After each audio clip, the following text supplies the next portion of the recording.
Alright, so we are almost done with the authentication related stuffs, and as I mentioned in the fifth chapter, now let's more focused on the security practices in our application, because I think security is a major concern when it comes to backend development and things like that.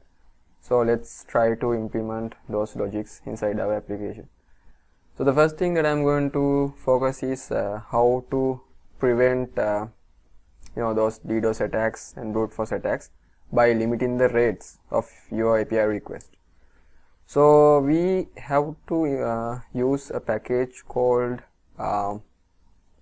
Express rate limit, and by using that package we can enforce that security concern over there. So let's install it. So npm my express rate limit.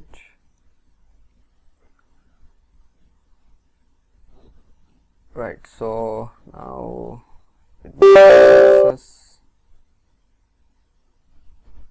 okay, now that package has been installed.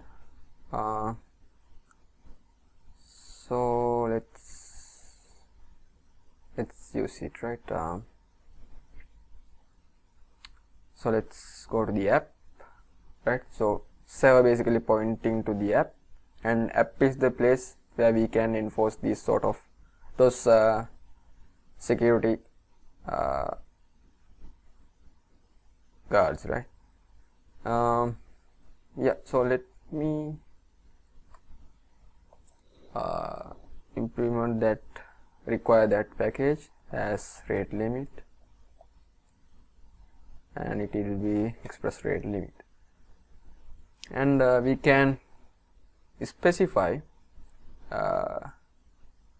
limitations for this API calls, right? For each API call.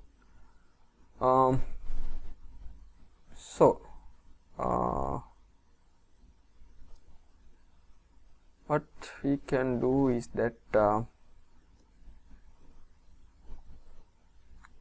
okay,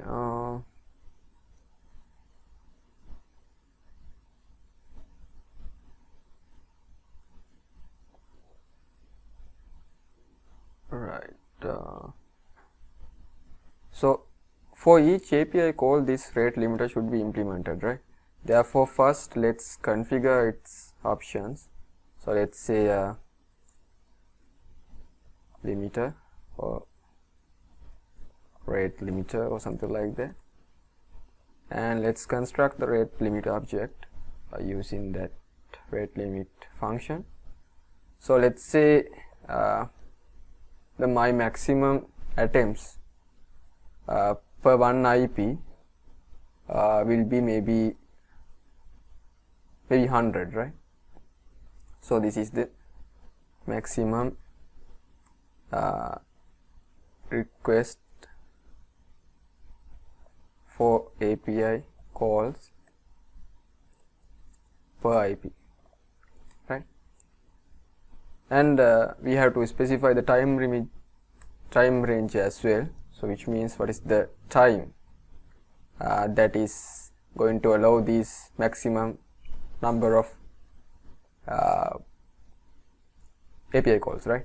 So let's say it's a 1 hour, so we have to specify it as in the millisecond format, so 60 by 60 by 1000. So this means within 1 hour, right?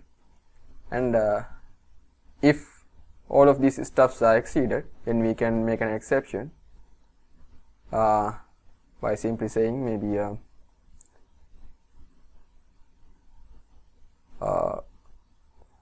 let's say too many requests, please try again later, something like that. And all of these rate limiting stuffs should be applied for all of the API calls. Therefore I can specify it as app use API and add this rate limiter. right? So now I think the rate limiter has been applied, and let's try to invoke our API call and simply send it.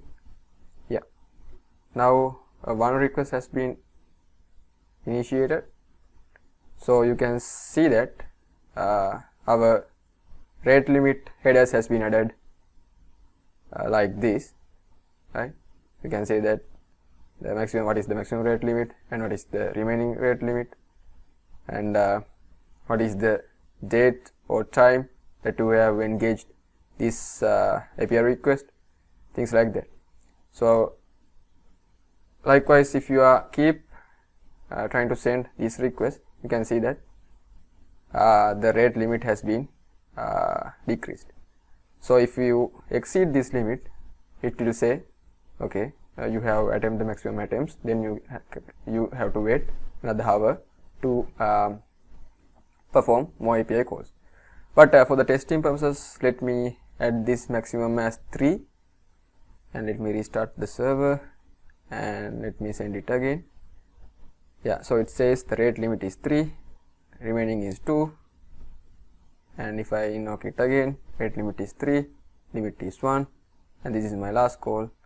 So rate limit is 3 and the remaining is 0, and if I try to invoke it again, yes, I can't invoke it. It simply says, okay, I have attempted the maximum attempts, and if I go to the body, it will simply says too many requests and I have to try again later. Right, so that's the way our rate limiter works, to prevent those DDoS attacks and other brute force related attacks. And yeah, so you can tweak these values. What is the maximum request per API call, what is the window range, what is the exception, anything you can configure. And currently I have implemented the rate limiter as a global API handler, right? But if you want, you can apply this rate limiter for specific route as well, right? So it depends on your use case, but the logic will be remain same. Right, so that's it, and in the next video let's look at more security practices. And yeah, thank you.